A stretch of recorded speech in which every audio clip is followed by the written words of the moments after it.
Good morning, class 6. We will continue with the next session of our class, that is electric circuit. आज अपनी class में हम electric circuit and components of electric circuit के बारे में discuss करने वाले हैं. So what is actually an electric circuit? बेटा, electricity needs a path to flow, मतलब उसको एक रास्ता चाहिए. बिना रास्ते के वो एक जगह से दूसरी जगह तक इलेक्ट्रिसिटी फ्लो नहीं हो सकती. और वो जो उसका रास्ता है, उसी प्री डिटरमाइंड पाथ को या उसी फिक्स्ड पाथ को हम बोलते हैं इलेक्ट्रिक सर्किट. यानी कि अगर हम यहाँ पर ये पिक्चर देखें तो इस पिक्चर में जहां पर सारे कंपोनेंट्स किसी भी सर्किट के एक दूसरे के साथ कनेक्टेड हैं, वहां पर कोई ब्रेक नहीं आ रहा है, और जो चार्जेस या जो इलेक्ट्रॉन्स मूव करने शुरू किए थे, they have got a continuous path to move. तो that circuit is known as electric circuit. यहाँ पर आप देख रहे होंगे बैटरी है, स्विच है, बल्ब है और हमारे पास कनेक्टिंग वायर्स हैं. हमारे ये चारों कंपोनेंट्स इलेक्ट्रिक सर्किट के जब एक दूसरे के साथ बहुत अच्छे से कनेक्टेड होंगे, प्रॉपरली कनेक्टेड होंगे, तभी हमारा जो इलेक्ट्रिसिटी है वो हमारे सर्किट के पॉजिटिव टर्मिनल से फ्लो करना स्टार्ट करेगा. और फ्लो करते हुए प्रॉपरली जितने भी कंपोनेंट्स उसमें लगे हुए हैं उन कंपोनेंट्स को ग्लो करा के और फिर नेगेटिव टर्मिनल में एंटर हो जाएगा. तो ये जो इसको पाथ मिला है करंट को फ्लो होने के लिए, यहाँ पर ये जो मैं एरो शो कर रही हूँ वो मैं करंट को शो करने के लिए कर रही हूँ. तो करंट को जो पाथ मिला है फ्लो होने के लिए इन दैट सर्किट या इन दैट अरेंजमेंट, उसी को हम बोल रहे हैं हमारा इलेक्ट्रिक सर्किट. हमारे पास टू टाइप्स के इलेक्ट्रिक सर्किट्स होते हैं. One is open circuit and second one is closed circuit. अब what is the difference between open circuit and closed circuit? Open, as the name suggests, खुला हुआ है, यानी कि वहां पर कोई भी कंपोनेंट, इन चारों कंपोनेंट्स में कोई भी कंपोनेंट पूरा उस पाथ को क्लोज नहीं कर रहा है या पूरा उस पाथ को अलाउ नहीं कर रहा है इलेक्ट्रॉन्स को फ्लो होने के लिए. यानी कि एक ऐसा सर्किट जहां पर सारे कंपोनेंट्स प्रॉपरली कनेक्टेड नहीं है एक दूसरे से, उस सर्किट को हम बोलते हैं हमारा ओपन सर्किट. जैसे सपोज कीजिए यहाँ पर अभी मेरा स्विच जो था वो ऑन था, मैंने ये स्विच ऑफ कर दिया, तो सपोज बैटरी ने पॉजिटिव टर्मिनल से करंट को निकालना शुरू किया, वो यहाँ तक आई, बट जब तक इलेक्ट्रॉन्स को एक कंप्लीट पाथ नहीं मिला, यहाँ इस पॉइंट पर आकर जो इलेक्ट्रॉन्स का पाथ था वो पाथ एक्चुअली ब्रेक हो गया, वो पाथ टूट गया, जिसकी वजह से जो करंट है वो आगे फ्लो नहीं कर पाया और इवेंचुअली हमारा जो बल्ब है वो ग्लो नहीं करेगा या वो बल्ब नहीं जलेगा. तो इस तरीके का जो हमारा सर्किट हो गया जहां पर कोई भी कंपोनेंट, जरूरी नहीं है कि हमारा स्विच क्लोज नहीं था, ऐसा भी हो सकता है हमारी बैटरी खराब थी या हमने कनेक्टिंग वायर्स को कहीं से लूज छोड़ दिया था या वो प्रॉपरली कनेक्टेड नहीं थे. तो ये सारे ही केसेस हमारे ओपन सर्किट के केस में आ जाते हैं. ठीक है. क्लोज सर्किट, क्लोज सर्किट का मीनिंग है एक ऐसा सर्किट जहां पर हमारे सारे कंपोनेंट्स उस इलेक्ट्रिक सर्किट के प्रॉपरली वन एंड से सेकेंड एंड तक कनेक्टेड है, टाइटली कनेक्टेड है और वहां पर कोई भी लूज कनेक्शन अवेलेबल नहीं है. तो इस तरीके के सर्किट को हम बोलते हैं क्लोज सर्किट. जैसे सपोज कीजिए यहाँ पर मैंने ये जो स्विच है वो ऑन कर दिया. अब इस स्विच के ऑन होने से क्या हो गया, हमारे जितने भी कंपोनेंट्स थे वो कंपोनेंट्स सारे के सारे एक दूसरे से प्रॉपरली कनेक्टेड है. Battery is connected to connecting wires, connecting wires हमारे बल्ब से कनेक्टेड है, बल्ब हमारा आगे जो स्विच है उस स्विच से कनेक्टेड है, और सारी चीजें एक क्लोज पाथ में, मतलब अगर इलेक्ट्रॉन यहां से मूव करना स्टार्ट करेगा तो उसको कहीं पर भी हिंड्रेंस फील नहीं होगा या ऑब्स्ट्रक्शन फील नहीं होगा या ऐसी कोई जगह नहीं आएगी जहां पर वो जंप करना पड़े उसको या वो उस स्टेट को क्रॉस ना कर सके. तो इस तरीके के सर्किट को हम बोलते हैं हमारे क्लोज सर्किट. अब हमें नेक्स्ट डिस्कस करना है components of a electric circuit.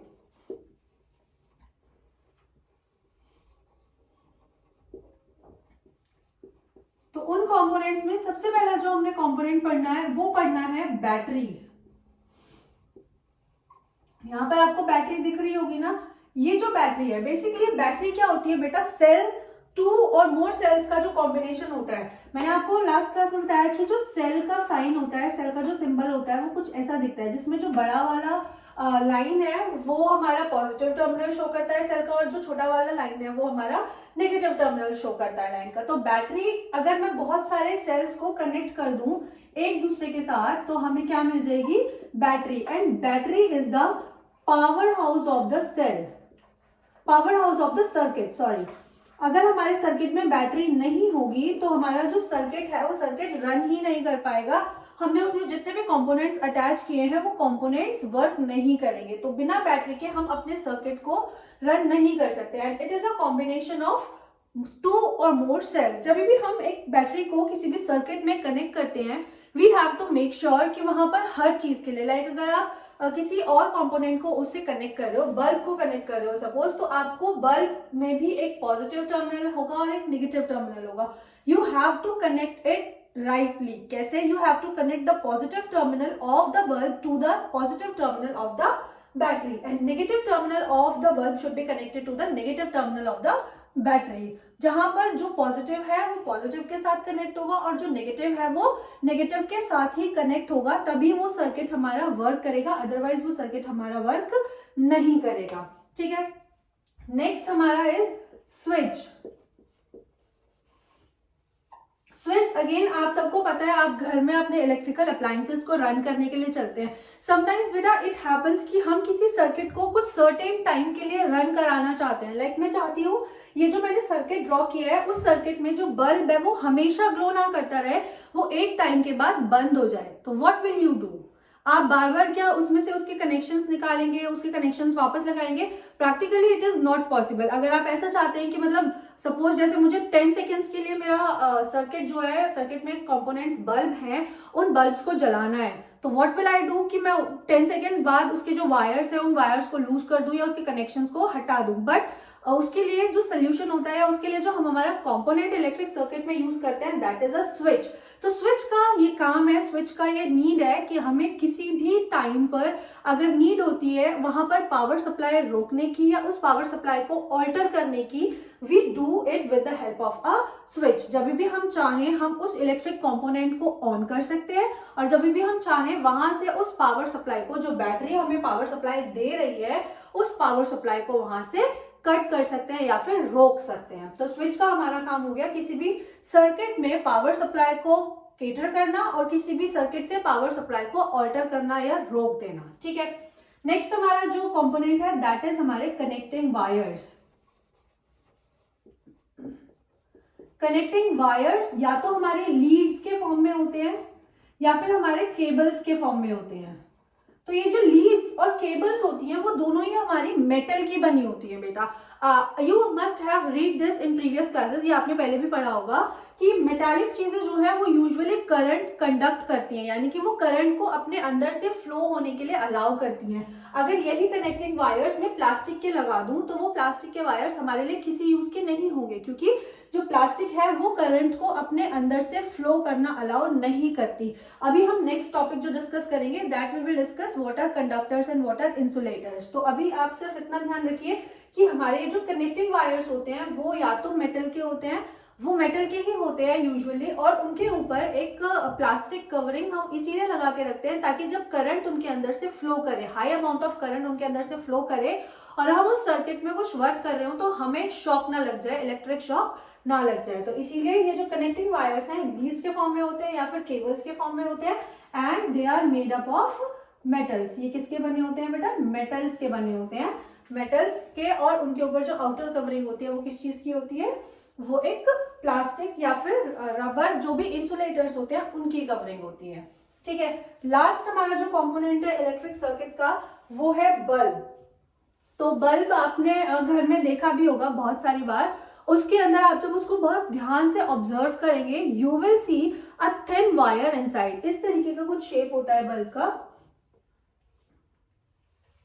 और उसके अंदर यहाँ पर कुछ इस तरीके का ये वायर होता है। ये वायर होता है बेटा हमारा टंगस्टन का। टंगस्टन अगेन एक मेटल है जो इलेक्ट्रिसिटी या हीट सप्लाई करने पर ग्लो करता है। तो हमारा जो टंगस्टन होता है, जब आप इसको बैटरी से कनेक्ट कर देते हो, that tungsten gate heated up, वो गर्म हो जाता है और गर्म होने के बाद वो ग्लो करना शुरू कर देता है, जिसकी वजह से जो हमारा इलेक्ट्रिकल कंपोनेंट जिसको हम डिस्कस कर रहे हैं दैट इज अवर बल्ब, वो ग्लो करता है या वो जलना स्टार्ट करता है। तो आई होप कि आपको इलेक्ट्रिक सर्किट क्या होता है और इलेक्ट्रिक कंपोनेंट्स कौन कौन से होते हैं वो सारी चीजें क्लियर हो गई होंगी। नेक्स्ट हम डिस्कस करते हैं हमारे इंसुलेटर्स एंड कंडक्टर्स क्या होते हैं। What are conductors and what are insulators? जैसे अभी मैंने आपको बताया हमारे जो मेटालिक वायर्स होते हैं वो मेटालिक वायर्स इलेक्ट्रिसिटी कंडक्ट करते हैं। बेटा हमारे पास दो तरीके की चीजें होती है, एक जो उस प्रॉपर्टी को शो करती है और दूसरी जो उस प्रॉपर्टी को शो नहीं करती। तो हमारे जो कंडक्टर्स हैं, कंडक्टर्स में हमारे सारे मेटल्स आ जाते हैं। Water is a conductor of electricity and insulators में हमारे सारे नॉन मेटल्स आ जाते हैं। नॉन मेटल्स में जैसे हो गए प्लास्टिक, रबर, वुड, एयर, ये सारे हमारे नॉन मेटल्स या इंसुलेटर्स के केसेस में आ जाते हैं। Air, wood, plastic. यानी कि अगर कंडक्टर्स को डिफाइन करना हो, द ऑब्जेक्ट्स या the things which allow electric current to pass through them are known as conductors. Examples में मेटल हो गया, water is a good conductor of electricity. Next, insulators. Insulators are those things which do not allow electricity to pass through them, simply are known as insulator. जो electricity को अपने अंदर से पास नहीं होने देते। जैसे सपोज कीजिए मैंने एक बैटरी को एक लकड़ी के साथ कनेक्ट किया, एक एंड से एक लकड़ी से और एक एंड से एक प्लैंक से। तो जब मैं उसको चेक करूंगी कि उसके दोनों पॉइंट्स पर क्या करंट आ रहा है, तो I will not feel any shock और एनीथिंग। लेकिन अगर उसी सेम बैटरी को मैं मेटल के वायर से कनेक्ट करूं और मैं उसको टच करूं, तो मुझे इलेक्ट्रिक शॉक या इलेक्ट्रिक जो करंट है वो फील होगा, जिसकी वजह से मेरी बॉडी में वो इलेक्ट्रिक करंट फ्लो करेगा। ठीक है, तो इसमें एग्जाम्पल्स वाटर हो गया, मेटल की जितनी भी चीजें होती हैं वो सारी हमारी कंडक्टर्स के अंदर आती है। एयर, वुड, प्लास्टिक, रबर, ये सारे हमारे इंसुलेटर्स हो गए जो हमारे इलेक्ट्रिसिटी कंडक्ट नहीं करते। You can write its definition also, which do not allow, which allows electric current to pass through them. ठीक है बेटा। एंड इंसुलेटर्स को अगर मुझे डिफाइन करना हो, which do not allows electric current to pass through them. ये इनकी डेफिनेशन हो गई दोनों की। लास्ट हमारा जो टॉपिक है इस चैप्टर में वो है हमारा इलेक्ट्रिकल अप्लायंसेस की सेफ यूजिंग करना। यानी कि हम जो अपने घर में इलेक्ट्रिकल अप्लायंसेस यूज करते हैं, ये आप पेज नंबर 119 पर चेक करेंगे, इलेक्ट्रिक शॉक एंड सेफ्टी। तो इस इलेक्ट्रिक शॉक एंड सेफ्टी में हमें यही सब चीजें डिस्कस की गई है कि जब आप किसी भी इलेक्ट्रिकल अप्लायंस को यूज कर रहे होते हैं बेटा, तो आपको क्या क्या प्रिकॉशंस रखनी होती है। क्योंकि अगर हम एक छोटा सा बैटरी हमारे किसी भी सर्किट में लगाएं तो मे बी वो ज्यादा अमाउंट ऑफ करंट प्रोड्यूस ना करे, लेकिन अगर हम हमारे घर में जो आने वाली करंट है दैट इज ऑफ 240 वोल्ट, यानी कि उसकी पावर बहुत ज्यादा हाई होती है। 240 या 250 मैक्सिमम वो उतना जाता है। ठीक, तो उसका रेंज काफी ज्यादा हाई होता है। और इफ आप उस इलेक्ट्रिकल कंपोनेंट को यूज करते हुए प्रिकॉशनरी नहीं हो रहे हैं, तो you might get an electric shock. आपको एक इलेक्ट्रिक शॉक लग सकता है जो आपकी हेल्थ के लिए बहुत ज्यादा हार्मफुल हो सकता है। तो जब भी आप किसी इलेक्ट्रिकल अप्लायंस को यूज कर रहे होते हैं, सबसे पहले what you have to make sure कि आपने अपने स्लीपर्स पहने हो, and that slippers should be rubber के होने चाहिए या प्लास्टिक के होने चाहिए। क्योंकि अभी हमने यहाँ पर पढ़ा कि रबर, प्लास्टिक, ये सारी चीजें these are insulators, they do not allow electric current to pass through them. ठीक है। दूसरा, आपके जो फीट है, आपके जो पैर है या आपके जो हैंड्स हैं, वो हैंड्स वेट नहीं होने चाहिए, गीले नहीं होने चाहिए। अगर वो गीले होंगे तो हमने यहाँ पर ये चीज भी पढ़ी कि water is a good conductor of electricity, तो you might get an electric shock, जिसकी वजह से आपको प्रॉब्लम हो सकती है या जिसकी वजह से हेल्थ इश्यूज हो सकते हैं। जब आप किसी भी सर्किट में वायर को लगा रहे हैं या प्लग को लगा रहे हैं, तो उस प्लग को लगाते हुए आपको ये इंश्योर करना है कि आप किसी भी मेटालिक पार्ट को टच ना करें। जैसे प्लग में 2 पिन्स आगे की तरफ निकले होते हैं, तो आप उसको प्लास्टिक के पोर्शन से होल्ड करें, आप उसको उसके मेटालिक पोर्शन से होल्ड ना करें, उसको वहां से ना पकड़ें। ठीक है। किसी भी हैंगिंग वायर को, कोई तार ऐसे लटक रहा था सड़क पर, आपने देखा, कहीं और आपने देखा, and you intentionally touched it, तो वो ऐसा भी हो सकता है कि हाई पावर का वायर हो और उससे आपकी बॉडी को इलेक्ट्रिक शॉक लग जाए। प्लग में, सॉकेट में अननेसेसरीली अपनी फिंगर घुसाने की या कोई भी कंपोनेंट घुसाने की आपको जरूरत नहीं है। और एक ही प्लग में मल्टी प्लगिंग करना। मल्टी प्लगिंग एज इन कि आप एक प्लग में एक जो होल्डर होता है उसमें एक प्लग की नीड होती है या उससे ज्यादा हम नहीं लगा सकते। बट समटाइम्स हमें जरूरत होती है तो हम क्या करते हैं, अपनी कन्वीनियंस के अकॉर्डिंग बहुत सारे प्लग्स एक ही प्लग में इंसर्ट कर देते हैं, तो that is also a wrong practice, that should not be done. ये सारे आपको जो प्रिकॉशंस हैं वो ध्यान रखने चाहिए जब भी आप इलेक्ट्रिकल कंपोनेंट्स के साथ डील कर रहे हो। और with this we end our chapter here now, और नेक्स्ट क्लास में हम इसके क्वेश्चन आंसर्स, बुक एक्सरसाइजेस, वो सारी चीजें कंप्लीट करेंगे।